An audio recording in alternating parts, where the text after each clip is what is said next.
আমরা আজকে কর্পোরেট ল এর আমাদের যে লেবার অ্যাক্ট কভার করছে।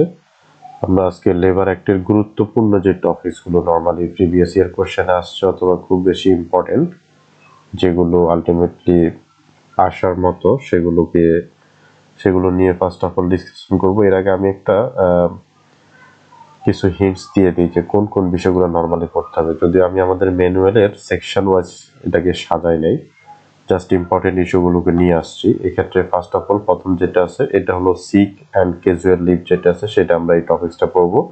এটা কভার করার পর আমরা কম্পেনসেশন ফর ডেথ এটা কভার করব। Then compensation for injury by accident, compulsory group insurance. এরপর গুরুত্বপূর্ণ হলো যে deduction from wages.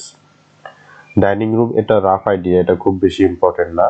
Discharge from service অথবা special provision relating to fine, এটাও ইম্পর্টেন্ট আছে।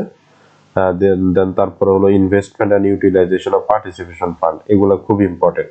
এরপর ম্যাটারনিটি বেনিফিট, এটা তো ম্যাক্সিমাম টাইমে আসছে প্রিভিয়াস কোশ্চেনের মধ্যে, যে ম্যাটারনিটি বেনিফিটের টোটাল ইস্যুটা আমি এখানে কভার করছি ইনশাল্লাহ। এটা একদম মুখস্থ রাখতে হবে। Then payment of the unpaid wages of dead অথবা মিসিং ওয়ার্কার্স, এটা ইম্পর্টেন্ট আছে।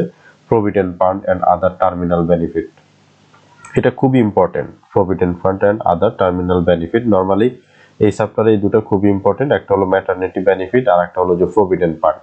আচ্ছা, এরপর হচ্ছে restriction on employment of the চিলড্রেনদেরকে যারা আছে এবং অ্যাডোলেসেন্ট বা ইউথ যারা আছে তাদের এমপ্লয়মেন্টের ক্ষেত্রে কোনো রেস্ট্রিকশন আছে কিনা আমরা এটা পড়বো।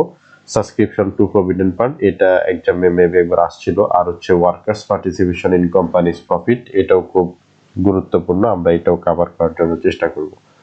তো ওভারঅল আমাদের যে ক্লাসগুলো আমরা করব সেই ক্লাসগুলোতে আমরা এইখানে যে টপিকসগুলো আছে এগুলো আমরা কভার করার জন্য চেষ্টা করব।